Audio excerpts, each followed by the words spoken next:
We are super excited to welcome you to the 27th Annual Awards for Excellence in Environmental Education. For those of you who've been here all day, how's the day been? Good. Well, for those of you who are just joining us for the awards, welcome. We're so glad to have you here. So excited to see you. If I haven't met you yet, my name is Katie Navin. I'm the director of the Colorado Alliance for Environmental Education. As educators, you know the power of environmental and outdoor learning, and you also know that it is hard work. This evening, we want to celebrate the innovation and creativity of some amazing programs and people, but we also want to celebrate each and every one of you and the work that you do every day to bring outdoor and environmental learning to students and communities. So let's give all of you and those around you a huge round of applause.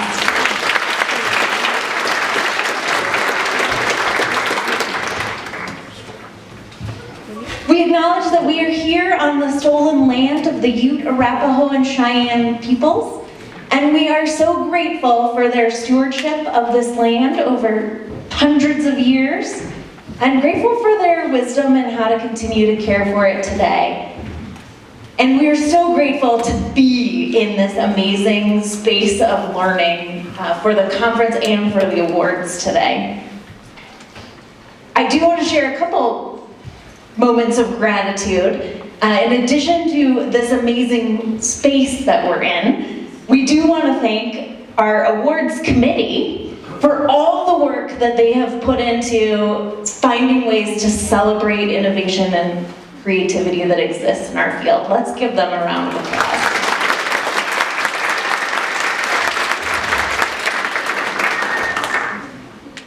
We also want to thank our sponsors for making it possible for us all to come together, celebrate, leave with new ideas and energy to do this work. I'd love to invite Mary Dawson from our sponsor Aurora Water Education and Outreach to share a welcome. Thank you. That's me. Every time that picture keeps popping up, we look like sorority sisters or something. Yeah, I think maybe Ella hates that picture. So it's like, anyway, thank you all for coming this afternoon. I know Natalie usually gives this talk. Natalie Brower-Curtin, you probably all know Natalie. She's away this weekend, so she asked me to make a few remarks. And as Natalie always does, I have like 10 or 15 bullets to share with you. So let me get these started.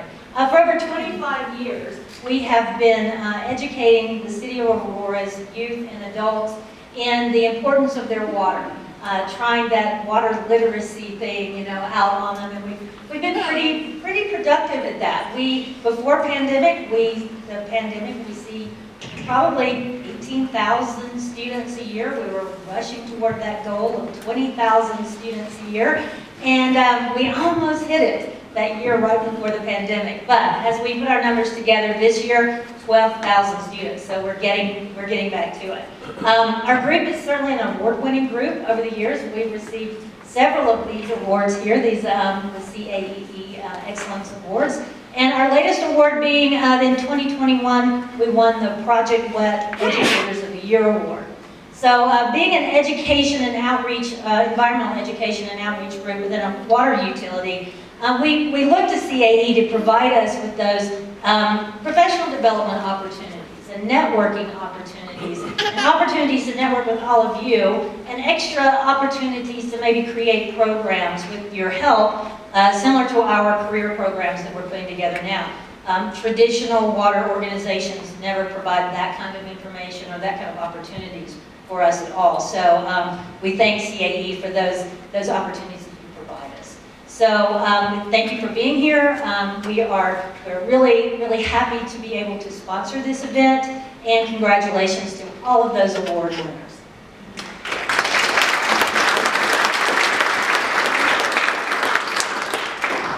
Thanks so much, Mary.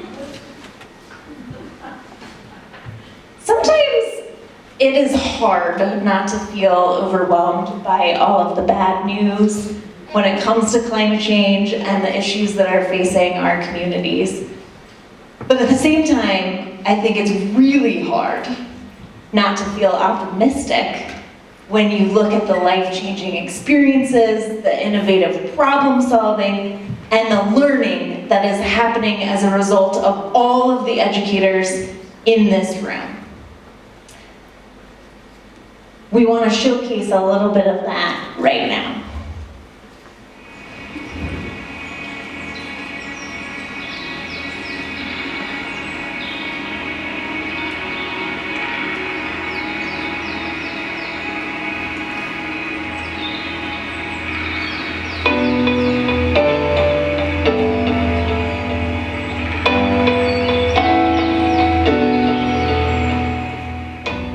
We face increasingly complex challenges. Our climate is changing. We see loss of species, decreasing access to nature, growing inequalities, and other threats to our health, security, and future survival. At the same time, educators across Colorado are creating a climate for change as they embrace innovative learning strategies to empower individuals and communities with the knowledge and tools that will help us care for our world and sustain it for future generations. Environmental and outdoor learning programs in Colorado are engaging historically underserved youth through new community partnerships based on culturally sensitive and inclusive practices. They are increasing the reach of environmental education by supporting teachers with professional development, resources, and funding for outdoor education, giving them confidence to share the message of environmental and outdoor learning with their students. They are fostering collaboration and partnerships, be it with students, parks, libraries, or local businesses for unique and creative programs, so everyone in the community can learn about and celebrate their appreciation of birds. They are weaving a web of connections, highlighting the voices of communities across our great and fragile Colorado River watershed through environmental education, stewardship, and storytelling.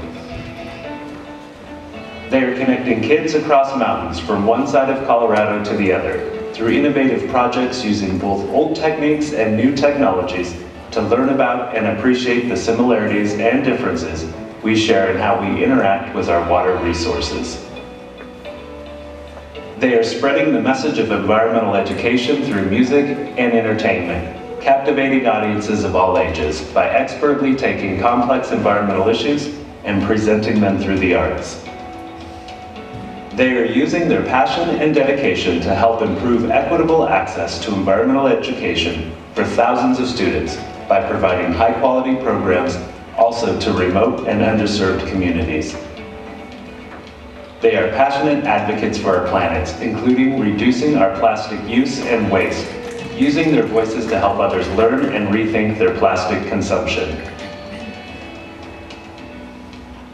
Educators and organizations across Colorado are engaging communities, inspiring action, and ensuring that together we can care for our planet. They are driving the change we need for a better world.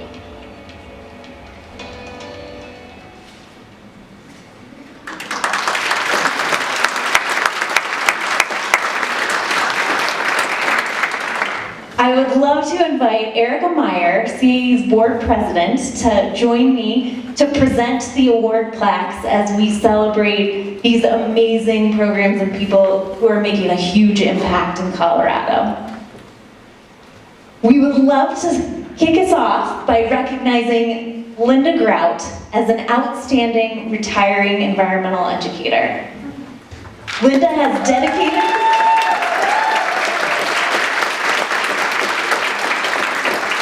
And Linda, you can please come down and receive your plaque. Linda has dedicated her career, which spans over 30 years, to teaching others about the natural world around us.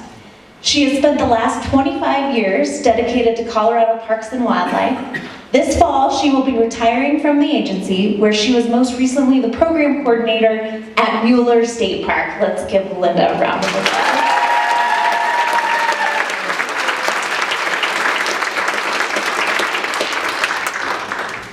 Our first innovative EE Award recipient is the Nature Club, hosted by the Butterfly Pavilion in partnership with the City of Westminster.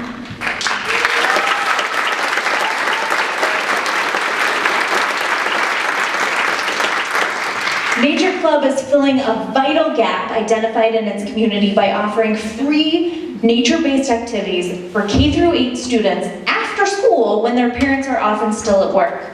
Nature Club hires paid teen interns directly from the local Latinx and Hmong community it serves to help engage with the clubs, uplift the values of the local community, and by keeping family members engaged and valued.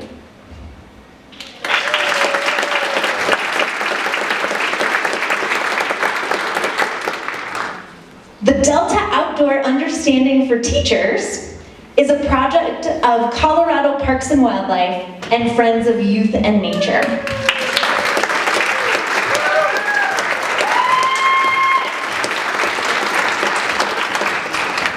These one-day teacher professional development trainings provide teachers with the experiential background, knowledge, curriculum, and resources to increase confidence in teaching students about the outdoors and at local outdoor sites. The program also offers equipment loans and matching bus funds to support field trips to related sites for the students of out-trained teachers.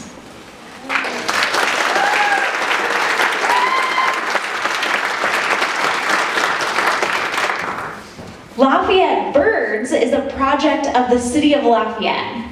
From its inception, the program was intentionally designed to involve the entire Lafayette community, from beginner birders to experts in numerous and creative ways. The program has engaged a variety of diverse community partners, from libraries to businesses to the city's Arts and Cultural Resources Department, and was the driving force behind designating Lafayette as the first bird city in the state.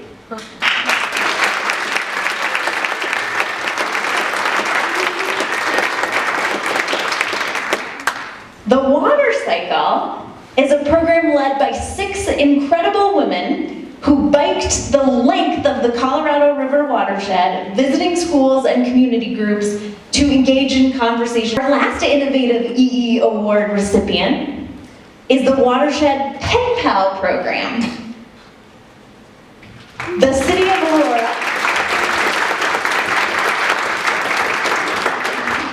Aurora and the Roaring Fork Valley both use water from the headwaters of the Frying Pan River. With today's heightened need for water, there can be a lot of conflict. Instead, this project creates connections by building positive relationships between water users. Students in both Aurora and Basalt learn about where their water comes from, and each student wrote 4 letters to their pen pal, focusing on how they use water, why it's important to them, and how they can conserve it. To date, 840 students have learned about their water supply and connected with different perspectives through the program.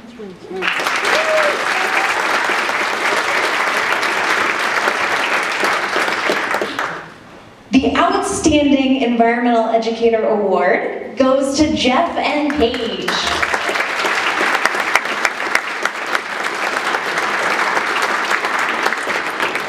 For more than 19 years, Jeff Kagan and Paige Dowdy have taken the field of environmental education and turned it into nature musicals. These fun-filled concerts, albums, and science activities are filled with the love of outdoors and ecology, bringing to life and committing to memory concepts like insect anatomy, energy, and plate tectonics. Through hundreds of live free shows at schools, nature centers, festivals, libraries, and 6 albums, Jeff and Paige have reached thousands of children with their joyful spirit of play and passion for ecological awareness.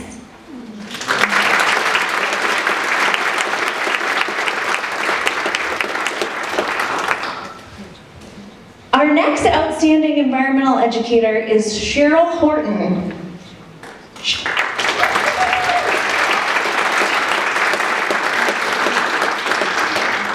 Cheryl joined Yamputika in 2020 amid the pandemic. Rising to the challenge, she redesigned Yamputika's in-school programming to a hybrid format, reaching an estimated 1,000 students in the Northwest region through remote lesson plans, outdoor field trips, and learning boxes. Since then, she has grown the reach of Yamputika's school programming from a focus on Routt County to 7 additional school districts in the Northwest region. She implemented the region's first water festival and intends to work to ensure that eventually Yamputika programming is available to every student in Northwest Colorado.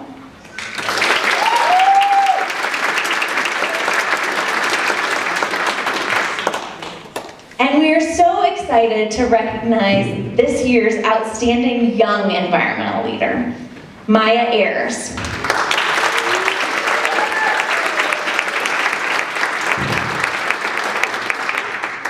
Maya became an environmentalist at a young age when she was a member of the Colorado Bluebird Project at her local elementary school. When she and her classmates discovered that the baby bluebirds being monitored were consuming plastic, she knew she had to do something to help reduce plastic waste. Since that time, she has become a passionate advocate for the reduction of plastic use and waste.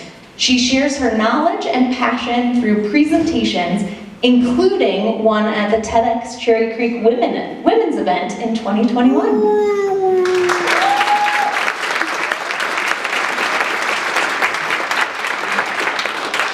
Let's give all of our award recipients one more round of applause.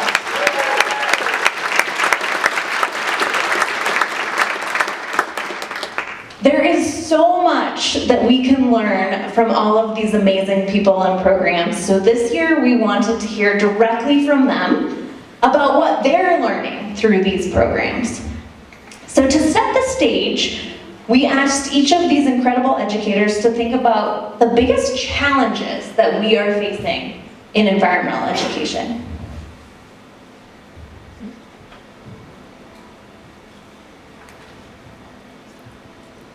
Environment is changing so much right now. We are in a huge state of change, culturally, politically, environmentally, as well as education-wise. Teachers have to focus on the things that are required by their school districts, and they have to get really creative in order to be able to invite environmental educators in and take their kids outdoors or find the funding for field trips. We continue to hear about the rise in just technology and screen time.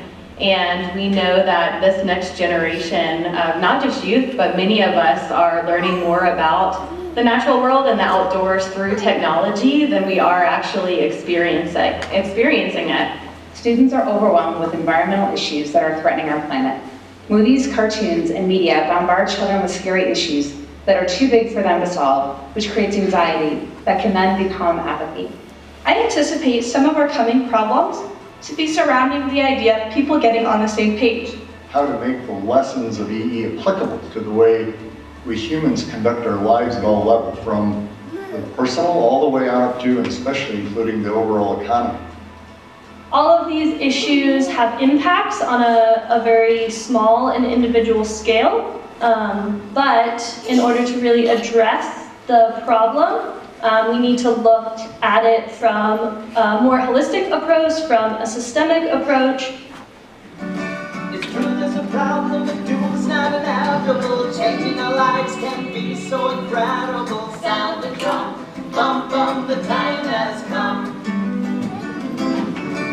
All the solutions are oh so attainable. Changing our lives to a world more sustainable. Sound the drum, bum bum, the time has come. How do those challenges resonate? Are those things that you're facing in your work? The good news is, amidst all of those challenges, everyone in this room is working on solutions to them. So we'd love to dig in a little bit deeper, and I'm going to start with Megan with the Watershed Pen Pal program and ask, from your experience, how do we, as environmental and outdoor educators, help create a climate where change is possible? Thank you. I think we start with relationships. Relationships are really important as we move forward, and guiding and giving students an opportunity to create authentic relationships. It takes time, it takes multiple experiences. The things that I remember from when I was a kid were my friends, and I still remember my pen pal. So that was one of the things that drove me to create pen pal relationships across the divide. I also think that giving them access to natural spaces, safe, guided opportunities that help them feel comfortable in natural spaces is really key. The ability to make them as comfortable with their peers, with people who are different from them, and with nature, as comfortable as they are with their tech and their phones, is the way we make positive and important change moving forward. Thank you. Lots of snacks there. Kathy, from the perspective of the Delta Out program, what would you add to that question? I won't be singing my answer, even though I love that. Hi everyone, I'm Kathy Dolder, Education and Volunteer Coordinator for Colorado Parks and Wildlife, based out of Durango. I had to ask, who are our West Slopers in here? We'd love to see it.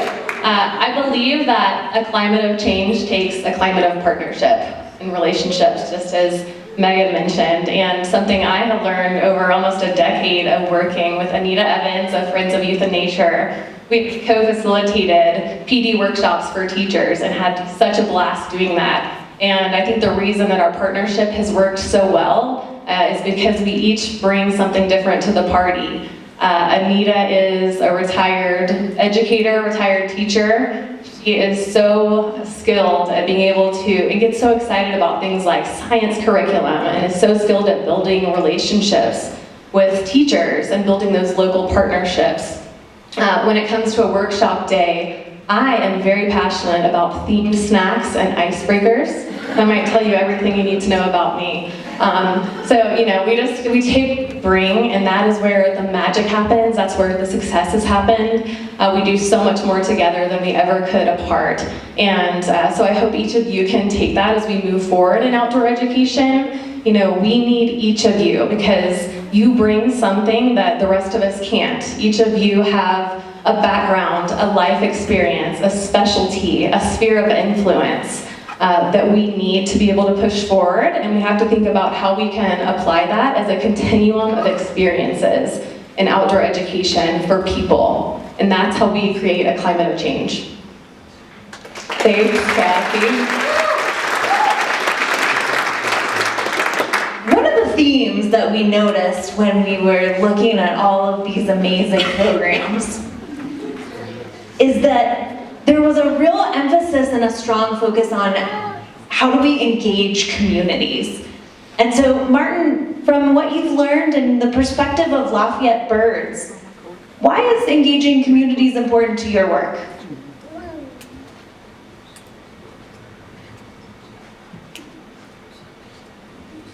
I actually wrote my comments, so I'll read them.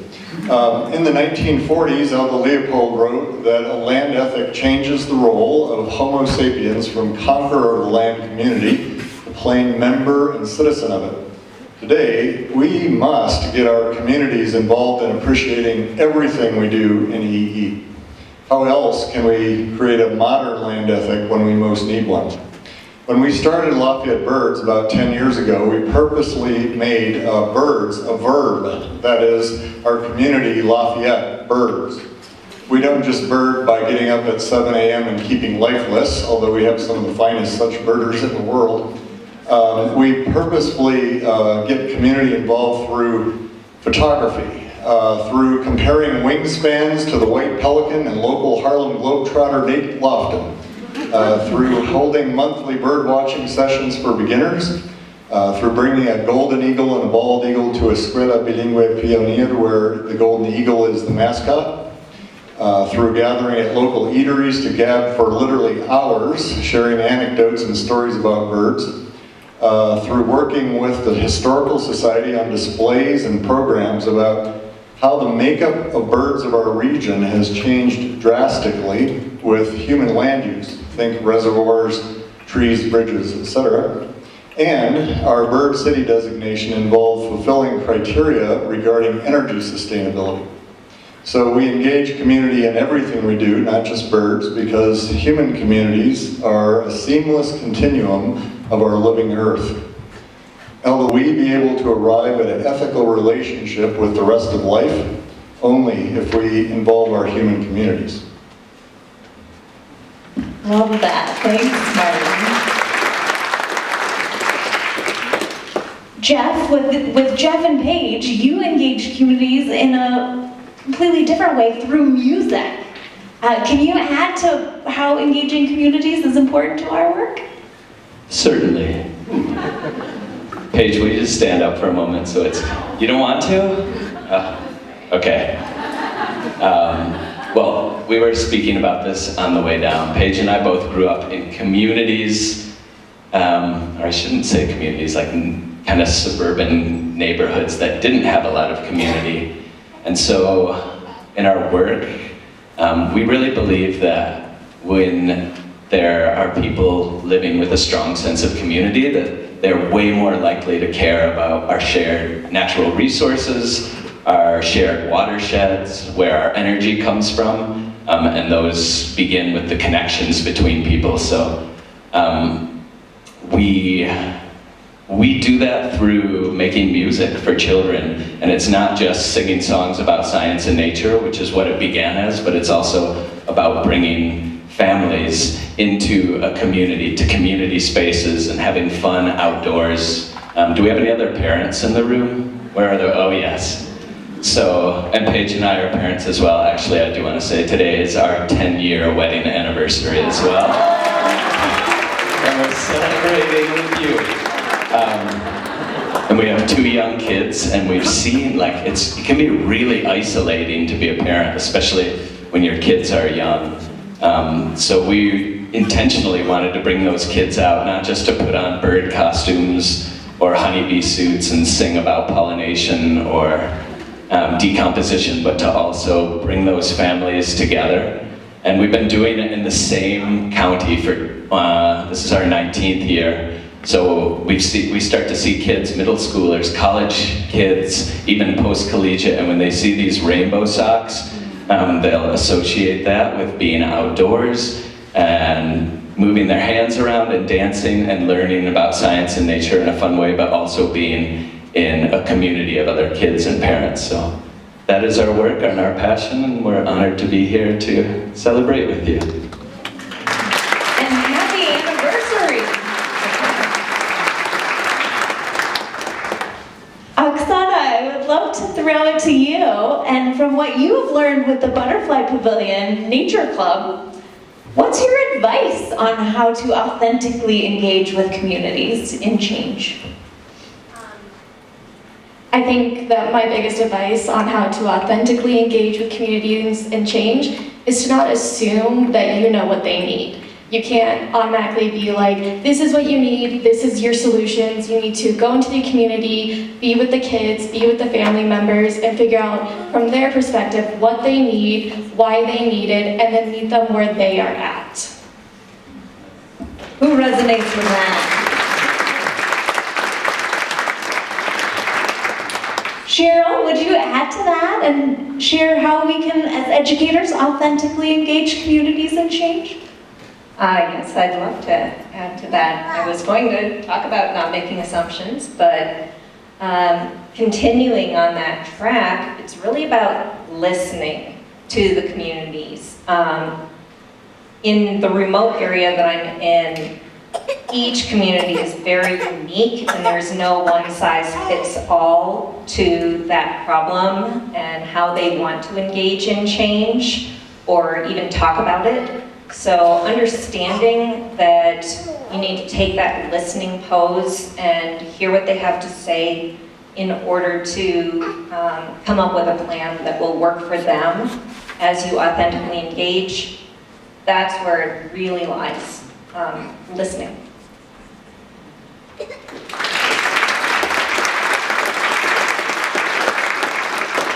Let's throw it over to the water cycle.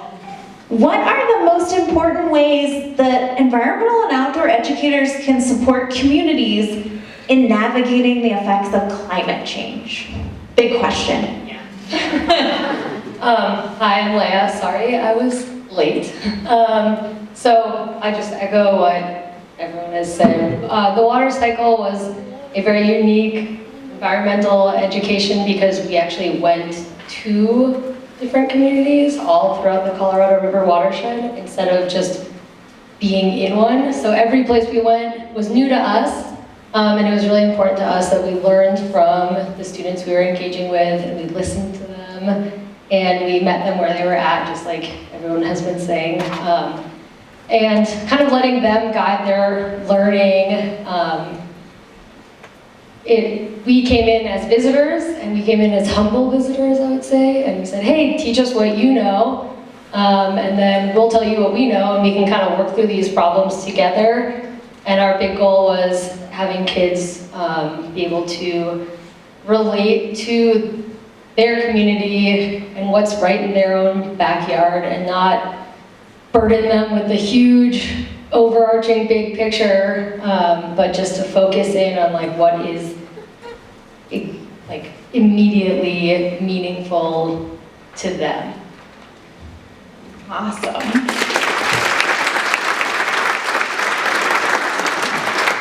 And Maya, I'd love to throw that question to you and ask, how can we help people navigate climate change, but also particularly young people? Thank you, and thank you for having me. I too wrote my thoughts out. So for me, I feel the most effective way for environmental and outdoor educators to support our communities in navigating climate change is by directing call to action. So as an educator, if we only highlight the severity and detriment humans have contributed to the escalation of global warming and climate change, it shuts people down.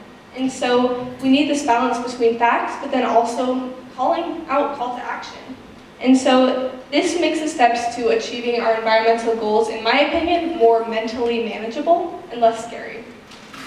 And so for my work, I mainly focus on plastic pollution and look how we can be sustainable consumers in our lifestyle. And so I do this by using several strategies to teach my local community about plastic pollution. Sorry.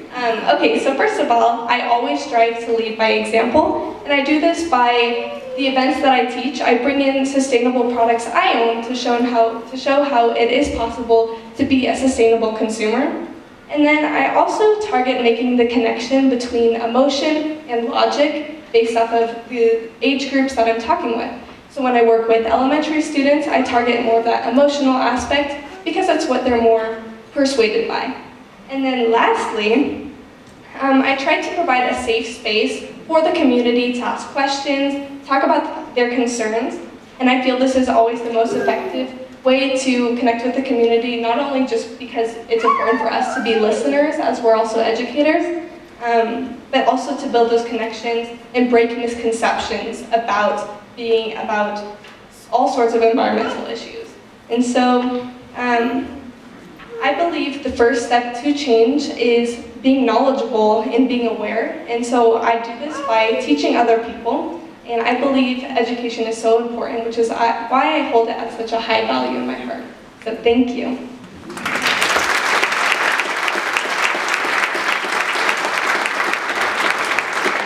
Awesome. That's great advice for all of us. So where do we go from here? We asked all of our recipients what their vision for the future is.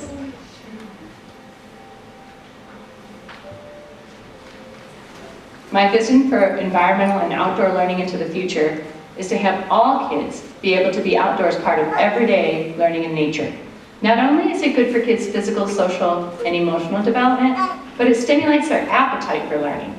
I want to see every kid in every grade, in every school, have access and ability to connect with the outdoors, learn and be curious about their environment, how they fit in, how they affect it both positively and negatively. To see an increase in immersive sustainability experiences for all ages, to engage and empower our community, as well as simply seeing more local efforts to take place to conserve our local and global habitats.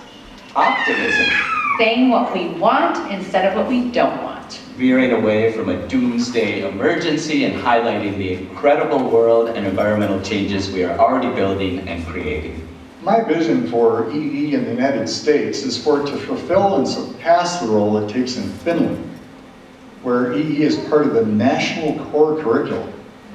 That curriculum emphasizes both sustainable development and environmental education, and it's mandatory for all schools. We need to make sure that environmental and outdoor learning is taking into account everyone's needs and that everyone has a space to be a part of it.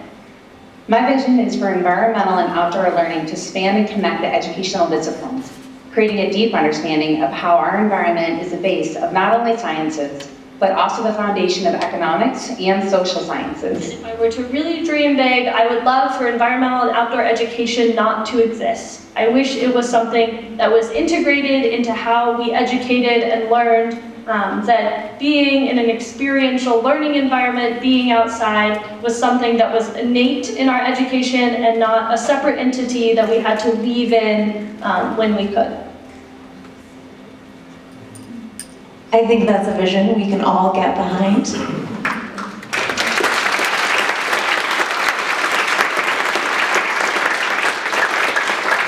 And to get there, we need every single person in this room and all the folks who are not here with us today to do this work together. So I want to say thank you so much to all of our panelists for your inspiring words and your great advice for all of us to think about as we think about how to create a climate for change. And let's give all of them a round of applause.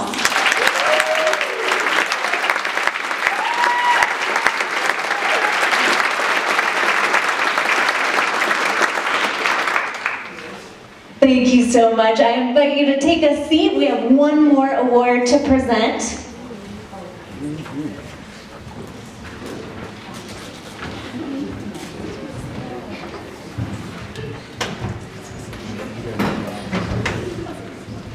We are so excited to recognize this year's Enos Mills Award for Exemplary Contributions to Environmental Education.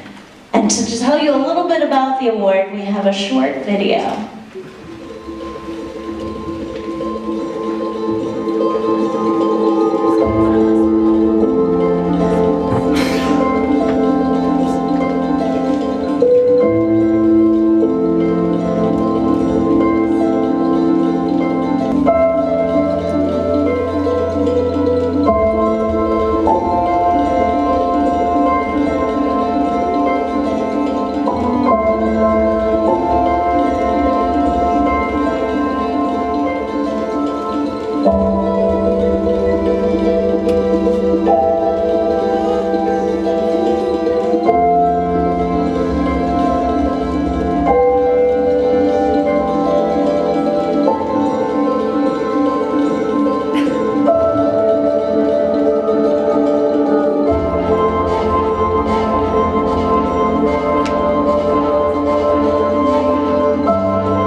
As you can see, the recipients of this award have been a powerful force shaping and guiding environmental and outdoor learning in Colorado. We have several past recipients in the room with us today, so as I read your name, I'd love for you to wave or stand. Roxelle Burkell Reardon.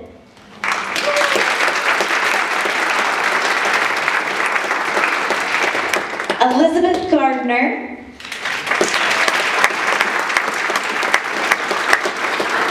Wendy McPhail Brigham.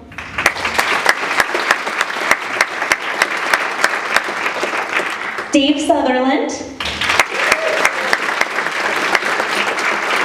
Marcella Wells.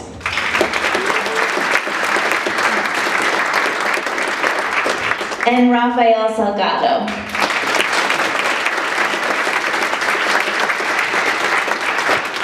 And I would love to invite Roxanne Burkell Reardon, one of our previous recipients, to present the award.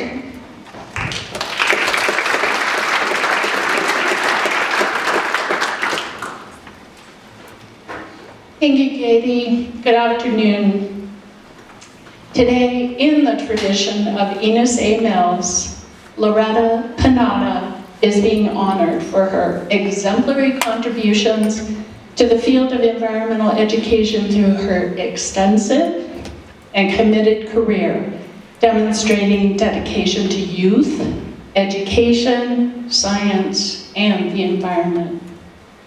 Loretta, as the 31st recipient of the Enos Mills Award, would you please join me?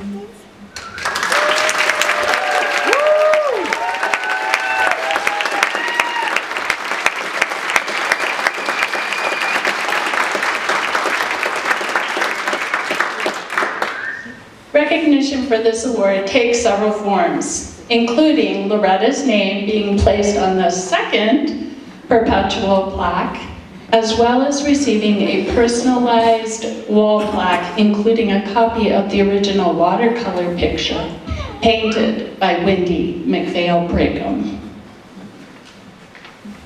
The ultimate expression of recognition, however, is receiving one of Enos Mills' 16th collectible books.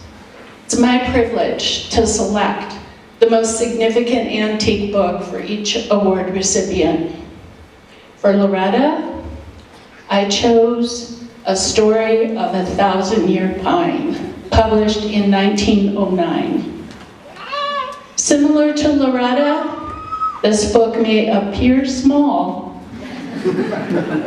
but it's what is inside that is powerful. Enos had a deep love and respect for trees, as does Loretta.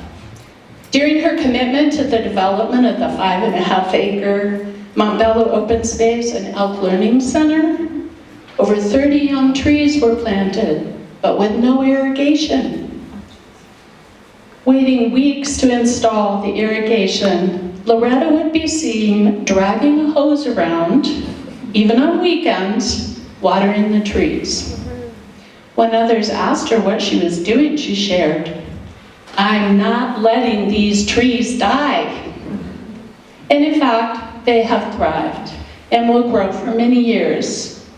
These trees serve as just one example of Loretta's many legacies that will live on into the future. Enos would be inspired by the way youth working with Loretta describe her positive effects on their learning, thinking, actions, ambitions, and their lives. She is their role model and mentor, providing knowledge, direction, and inspiration. One Elk Youth wrote, "Loretta has opened doors for me when I had nowhere to go, spoke for me when I had no voice, and lifted me up when I could not stand." In the spirit of Enos Mills, working with diverse partners and thinkers for a common purpose, Loretta, even in her retirement, continues her capability of affecting positive change by offering her expertise, leadership, and time to many as a mentor, community and youth advocate, and board member of numerous environmental organizations. Congratulations, Loretta. We are all benefiting from your exemplary contributions to environmental education.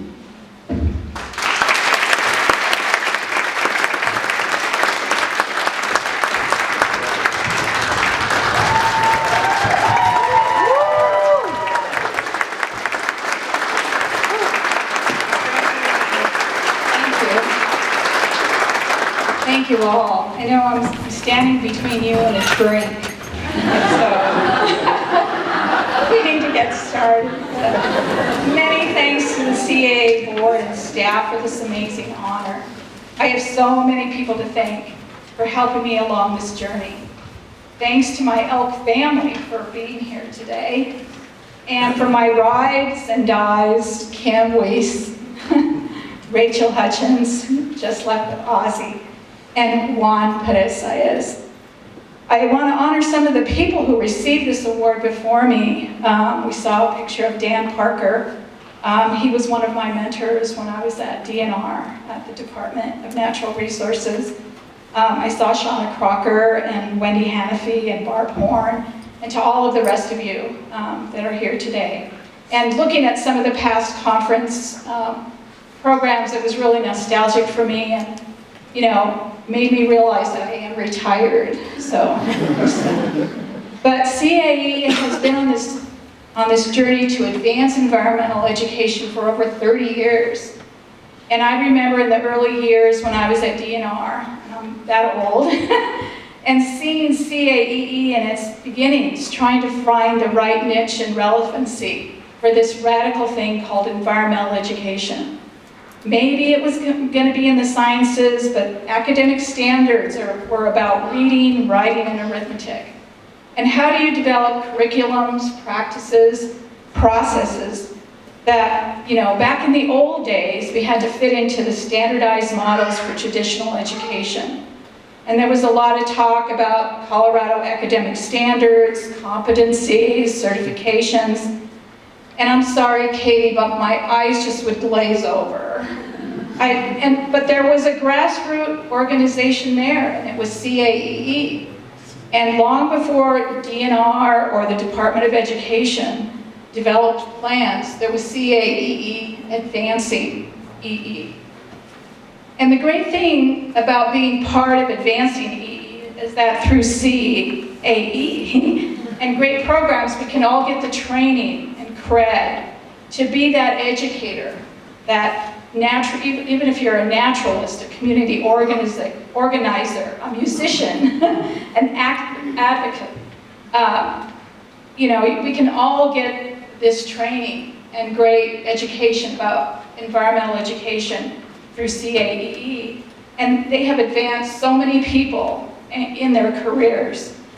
And CAE continues advancing EE. And I know someone said, why can't this just be incorporated into everything? But it's that advancing that we need.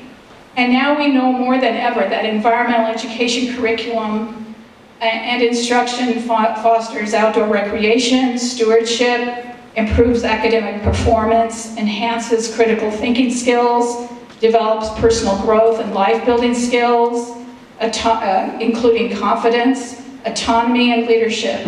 For me, environmental education has always increased civic engagement in a lot of youth, and an opportunity for students to engage and participate in decisions in their communities and open spaces, and the environment around them. And the climate for change, it is more than rising temperatures, but also about allowing all of us to rise, making room for all of us. We need to work to center the ideals of equity, anti-racism, justice, ensure that all diverse voices are heard from all different BIPOC communities, and promote equitable access to environmental education in our communities. Learning and teaching need to look and change. They need to look different.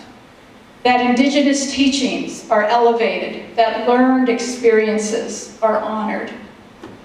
My challenge to you, and we were just asked by our young environmental education awardee that we need a call to action. So my challenge to you, and it's all hands on deck, we are all educators, we have a big role to play. We need to ask, what else do we need? And how do we balance our natural spaces and development and community sustainability? Do we need that 4-lane highway, the new housing development, the retail development? Do we need that development for our unhoused community? Do we need that energy company? We need to help others understand and fill the gaps where they exist, and to find new ways of taking action together. And environmental education and science can get us there. We need all the ologies, biology. Thank you. Thank you so much, Loretta. Thank you for being an inspiration to all of us, and let's give Loretta one more round of applause.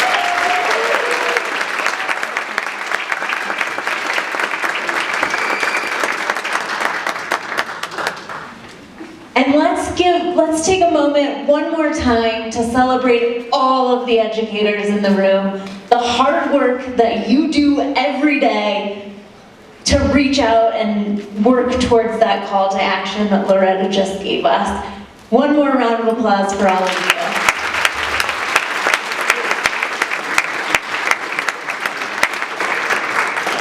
This is an amazing community with amazing people, and we are so excited to be part of this network and doing this work together.